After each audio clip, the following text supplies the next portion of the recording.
오늘 이 시간 우리에게 허락하신 주님의 귀한 말씀 요한복음 3장 말씀입니다. 제가 가진 신약성경 146쪽입니다. 신약성경 146쪽 요한복음 3장 22절로 3장 마지막 절 36절까지의 말씀 서셔서 한 절씩 번갈아 읽도록 하겠습니다. 제가 먼저 한 절 보겠습니다. 그 후에 예수께서 제자들과 유대 땅으로 가서 거기 함께 유하시며 세례를 베푸시더라.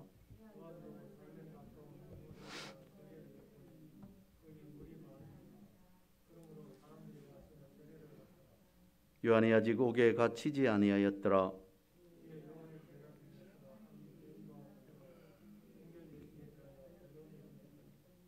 그들이 요한에게 가서 이르되 라비여, 선생님과 함께 요단강 저편에 있던 이곳 선생님이 정언하시던 이가 세례를 베풀매 사람이다 그에게로 가더이다.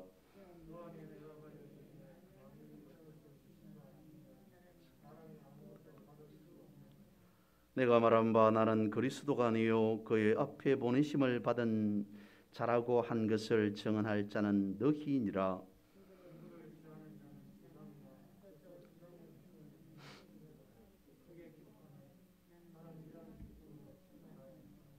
그는 흥하여 하겠고 나는 쇠하여야 하리라 하니라.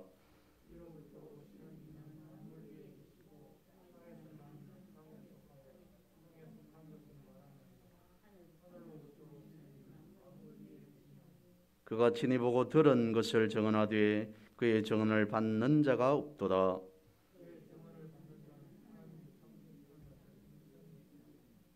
하나님이 보내신 이는 하나님의 말씀을 하나니 이는 하나님이 성령을 한량없이 주심이니라.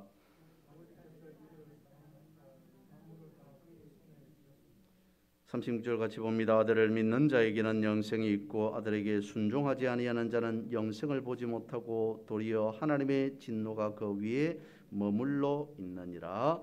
아멘. 10월달이 지나고 이제 11월달이 되었습니다. 교회적으로 볼 때 11월은 한 해를 마무리하는 달이고 또 새로운 한 해를 준비하는 시기, 그런 달이 아닐까 싶습니다. 지나온 삶, 살아온 한 해를 마무리하고 다시 한 해를 준비한다는 것은 변화의 시점에서 있다는 겁니다. 그 변화는 다름 아닌 새로움이라는 거죠. 지나온 한 해가, 지나온 삶이 어떠했든지 간에 그 모든 것을 뒤로 하고 새롭게 변화될, 새로워질 한 해를, 우리의 삶을 준비하게 된다는 겁니다. 세례라고 하는 것이 바로 그런 걸 의미하고 있습니다. 지난 시간 우리는 아브라함에 대해서 살펴보면서 아브람이었던 이름이 아브라함이라고 이름이 바뀌었다는 것을 살펴보았습니다. 아브람에서 아브라함으로 바뀌었다는 것은 그의 삶이 변화되었다는 겁니다. 아브람이라고 하는 옛 인생, 옛 사람은 마무리되고 아브라함이라고 하는 새로운 사람, 새로운 삶이 시작되었음을 의미하는 것이었습니다. 또한 하나님께서는 그 증거로, 표시로 아브라함에게 할례를 행하십니다. 할례라고 하는 것도 마찬가지입니다. 이전의 삶, 이전의 사람은 가고 새로운 삶, 새로운 삶이 시작되었다라고 하는 것을 표시해 주는 것이죠. 나타내 보여주는 것입니다. 증거하는 것입니다. 그런 할례가 오늘날 세례가 되었습니다. 오늘 본문의 말씀에 보면 세례 요한도 세례를 주고 예수님도 세례를 주십니다. 그래서 본문의 내용은 세례에 대한 문제를 다루고 있습니다. 세례라고 하는 것은 세례 요한 당시 이스라엘 백성들은 아마도 그렇게 연상했을 겁니다. 여겼을 겁니다. 우리가 물에 들어갔다가 다시 나옴으로 세례를 받는다는 것은 우리의 조상, 예전에 우리의 조상들이 출애굽해서 홍해를 지나감과 같다는 생각을 했을 겁니다. 저들의 관점, 저들의 입장에서 세례를 받는다는 것은 홍해를 건너는 것과 동일시하였다는 겁니다. 물론 이스라엘 백성들이 홍해를 지나가면서 홍해의 물속에서 빠졌다가 나오지는 않았습니다. 하지만 홍해를 건너왔다는 것은 그 전까지 모든 애굽은 청산을 하고 정리를 하고 애굽에서 어떻게 살았던지, 애굽에서 자신들이 누구였던지, 애굽에서 무엇을 했던지, 애굽에서 어떤 위치였던지를 다 정리를 하고 새로운 가나안을 향한 준비되는 시작하는 삶을 살았다는 것입니다. 그것이 홍해를 기점으로 마무리되고 다시 시작되었음을 알게 되는 것이죠. 오늘 본문에서 세례 요한은 이렇게 말합니다. 예수님은 흥하고 나는 쇠하여야 된다라고 말합니다. 이는 첫 번째로는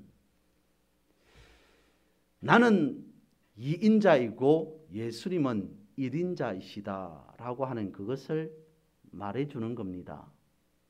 아울러서 예수님은 흥하고 나는 쇠하여야 된다라고 하는 것은 이런 의미를 담고 있습니다. 지금까지 우리가 살아왔던 율법의 시대는 끝이 나고 정리가 되고 이제 새롭게 물과 성령으로 복음의 시대가 시작된다라고 하는 그 의미로 나는 쇠하고 주는 흥하여야 하리라 라고 하는 말을 세례 요한이 하였다는 것입니다. 율법의 시대는 쇠하고 복음의 시대는 흥하여야 된다라고 하는 그런 뜻이라는 겁니다. 우리가 세례를 받았다는 것은 이제는 나를 통해서 말씀이 이루어져 가는 것을 바라본다라는 겁니다. 그리고 복음의 시대가 시작되었다. 복음의 시대라고 하는 것은 마찬가지로 말씀이 어떻게 이 세상 속에 이루어져 가는가를 바라보는 시대라는 겁니다. 이를 잘 설명해 주는 말씀이 오늘 본문의 말씀 31절과 32절 말씀입니다. 다시 읽어드립니다. 위로부터 오시는 이는 만물 위에 계시고 땅에서 난 이는 땅에 속하여 땅에 속한 것을 말하느니라.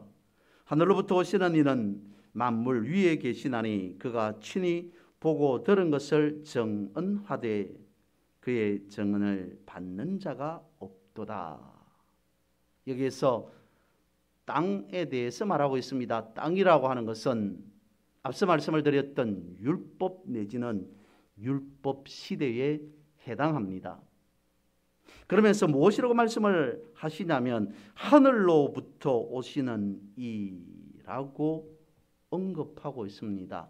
하늘로부터 오시는 이에 대해서 본문의 말씀 33절에서 36절까지 잘 설명해 줍니다. 다시 읽습니다. 그의 정언을 받는 자는 하나님이 참되시다는 것을 인쳤느니라. 하나님이 보내신 이는 하나님의 말씀을 하나니 이는 하나님이 성령을 한량없이 주심이니라. 아버지께서 아들을 사랑하사 만물을 다 그의 손에 주셨으니 아들을 믿는 자에게는 영생이 있고 아들에게 순종하지 아니하는 자는 영생을 보지 못하고 도리어 하나님의 진노가 그 위에 머물러 있더라 라고 말씀을 하시죠.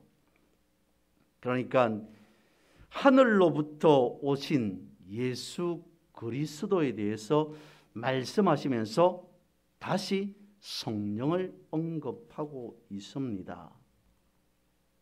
하나님, 예수 그리스도 그리고 성령에 대해서 고린도전서 2장은 다시 이와 같이 설명해 주고 있습니다. 그것이 고린도전서 2장 9절에서 14절까지 하나님, 예수 그리스도 그리고 성령을 말씀하고 있는데 9절에서 11절 말씀을 한번 잠시 살펴보고자 합니다. 먼저 첫 번째 9절 말씀을 읽어봅니다. 기록된 바 하나님이 자기를 사랑하는 자들을 위하여 예비하신 모든 것은 눈으로 보지 못하고 귀로 듣지 못하고 사람의 마음으로 생각하지도 못하였다 함과 같으니라. 뭐라고 말씀하고 있냐면 하나님의 말씀은 율법으로는 알 수 없다라는 뜻으로 말씀하고 있습니다. 그러니까 율법으로는 하나님의 뜻을 귀로 듣지 못하고 눈으로 볼 수가 없습니다. 이 말은 다시 이런 말입니다. 우리가 아무리 인간적으로 수고하고 노력하더라도 우리가 가진 지식으로는 감히 하나님의 말씀을 깨달을 수가 없다는 그런 말씀입니다. 그래서 본문에서 고린도전서에서 무엇을 말씀하고 있냐면 성령을 언급하고 있습니다. 성령으로만 우리가 하나님의 뜻을 알 수 있다는 거죠. 10절과 고린도전서 2장 10절과 11절 말씀입니다. 오직 하나님이 성령으로 이것을 우리에게 보이셨으니 성령은 모든 것 곧 하나님의 깊은 것까지도 통달하시느니라. 사람의 일을 사람의 속에 있는 영 외에 누가 알리요? 이와 같이 하나님의 일도 하나님의 영 외에는 아무도 알지 못하느니라. 성령이 우리 안에 계셔서 가르쳐 주신 복음을, 말씀하신 복음을 깨닫고 우리 또한 믿음에 이르게 된다라는 것을 말씀해 주고 있습니다. 다시 말씀을 드립니다.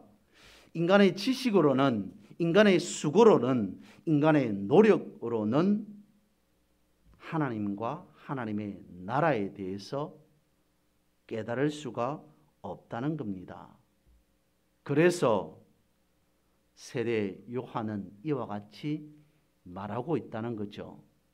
지금까지 살아왔던 율법의 시대는 지나고 율법은 쇠하고 복음의 시대가 열렸습니다. 복음으로 흥하는 시대가 시작되었습니다 라고 말하고 있다는 겁니다.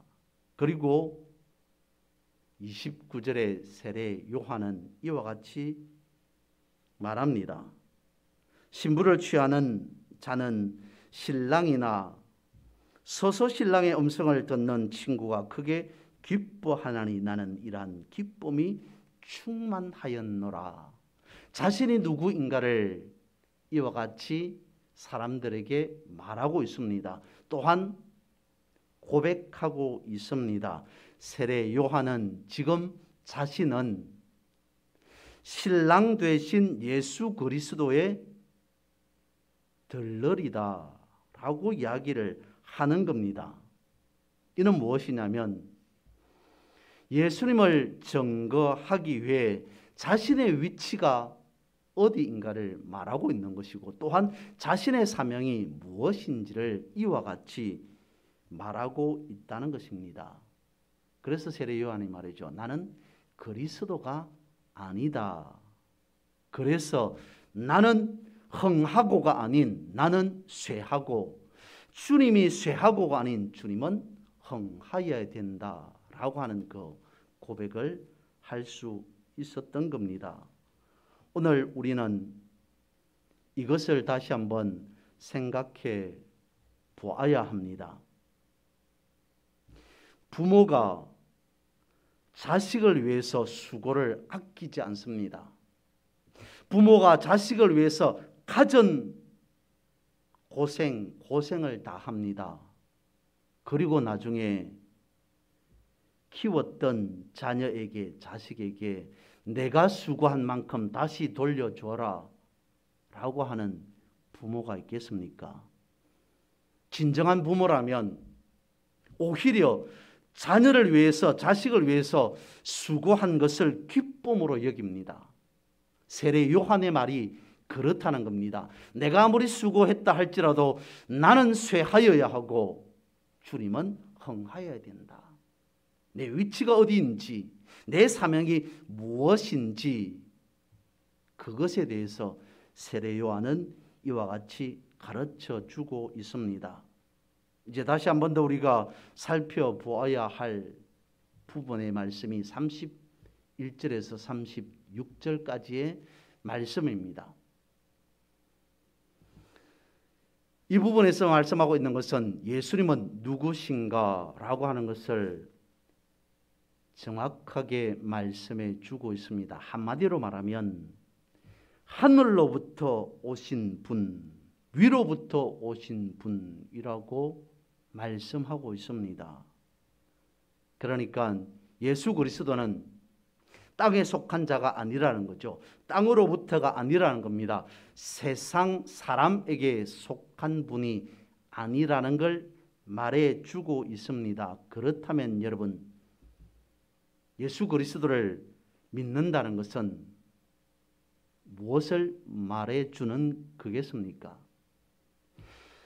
위로부터 오신 분을 우리가 영접해서 위로부터의 생명을 이어받았다라는 그것을 말해주고 있습니다. 예수님께서 위로부터 오셨다라고 하는 것은 위로부터 오신 예수 그리스도를 우리가 영접해서 위로부터 주어진 생명을 부여받은 자가 성도인 우리다라고 하는 것을 가르쳐 주고자 함이라는 거죠.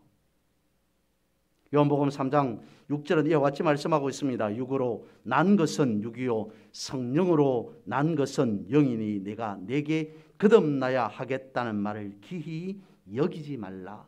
분명히 말씀하고 있습니다. 육으로 난 것은 육이요 영으로 난 것은, 성령으로 난 것은 영이다 라고 말씀을 하고 계십니다. 요한복음이나 본문의 말씀을 통해서 우리가 살펴볼 수 있는 것은 이것을 말해 주는 것이죠.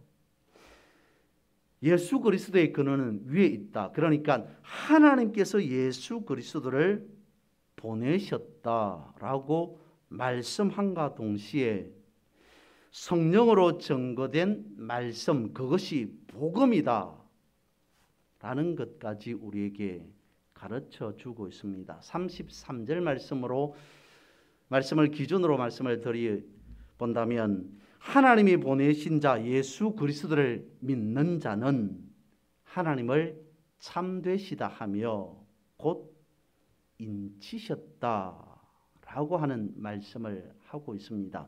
여기에서 인쳤다라고 하는 것은 도장이지 않습니까? 도장을 찍었다는 것입니다. 서명 날인했다는 겁니다. 하나님께서 친히 우리에게 편지를 보내셨습니다. 그런데 이 편지는 워낙 중요해서 일반 우편으로, 보통 우편으로 보낸 것이 아니라 등기로 보내셨다는 겁니다.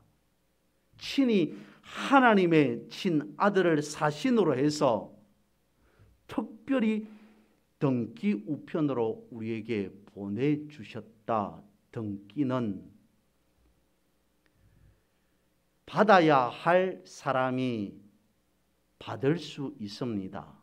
그리고 받았으면 확인을 하게 되죠. 도장을 찍게 됩니다. 서명을 하게 됩니다. 근데 어떤 사람이 보낸 등기를 받지 않으면 그 등기는 다시 보낸 사람에게로 되돌아가 버립니다. 그 말씀이 오늘 본문의 말씀에서 이와 같이 말씀하고 있습니다. 35절과 36절입니다. 아버지께서 아들을 사랑하사 만물을 다 그 손에 주셨으니 아들을 믿는 자는 영생이 있고 아들을 순종치 아니하는 자는 영생을 보지 못하고 도리어 하나님의 진노가 그 위에 머물러 있느니라. 등기를 보냈는데 받지 않으니까 다시 되돌아갈 수밖에 없습니다. 그래서 영생을 받지 못함으로 진노가 임할 수밖에 없다라는 것으로 말씀하고 있는 것이죠. 여러분, 성도인 우리는 다 하나님께서 보내신 편지를 받은 자입니다. 이 등기 우편에 우리는 서명 날인 인친자들입니다. 이를 두고 본문에서 말씀하고 있습니다. 인치셨다라고 정확하게 말씀을 하고 있습니다. 인쳤다라고 하는 것은, 도장을 찍었다는 것은, 서명 날인하였다는 것은 우리가 신앙 고백 드렸다, 신앙 고백했다라고 하는 그것을 말하고 있는 거죠. 하나님께서 보내신 편지의 내용을 읽어본 자들은 결코 믿음에서 떠날 수 없습니다. 등기 우편을 받아서 그 내용이 무엇인지 읽어본 자는, 등기 우편의 내용을 열어본 자는 그 내용이 무엇인지를 알 수밖에 없습니다. 성령을 통해서 우리에게 전거된 복음의 말씀을 읽은 자는 신앙에서 멀어질 수 없습니다. 그래서 이런 성도가 주님을 향하여서 들을 수 있는 고백은 이거죠. 나는 쇠하여야 하고 주님은 흥하여야 하리라. 주님이 우리와 함께 계시기에 내 삶은 기쁠 수밖에 없습니다. 내가 비록 이 땅에서 삶을 살아가면서 어려움이 있고 시련이 있고 고난이 있을지라도 그럼에도 나는 주님으로 인해 기뻐할 수밖에 없습니다. 감사할 수밖에 없습니다. 라는 고백을 드릴 수밖에 없다는 겁니다. 빛이 있어도 라고 시작하는 복음성의 가사는 이렇습니다. 빛이 없어도 환하게 다가오시는 주 예수 나의 당신이여, 음성이 없어도 똑똑히 들려주시는 주 예수 나의 당신이여, 나는 없어도 당신이 곁에 계시면 나는 언제나 있습니다. 나는 있어도 당신이 곁에 없으면 나는 언제나 없습니다. 그러면서 후리면 다음과 같습니다. 주님이 계심으로 나는 있고 주님의 노래가 머물므로 나는 부를 수 있어요. 주여, 꽃처럼 향기 나는 나의 생활이 아니어도 나는 주님이 좋을 수밖에 없어요. 주 예수 나의 당신이여, 나는 쇠할지라도 주님이 계심으로 온전히 기뻐할 수밖에 없습니다. 감사할 수밖에 없습니다. 그런 인생, 그런 삶일 수밖에 없습니다. 라고 찬양으로도 이와 같이 고백합니다. 노래하고 있습니다. 우리의 삶은 이와 같다는 겁니다. 성도인 우리는 주님 안에 있어야 살 수 있는 자들이라고 말씀하고 있습니다. 이것이 나는 쇠하고 주는 흥하여야 된다라고 하는 그 말씀이라는 거죠. 내 안에 계신 주님이 드러나는 삶을 산다는 것이 얼마나 큰 축복입니까? 얼마나 큰 은혜입니까? 나를 통해서 예수 그리스도가 드러나는 그 온전한 큰 은혜의 축복의 삶을 늘 언제나 살아가는 그런 여러분 되시기를 주님의 이름으로 축복합니다.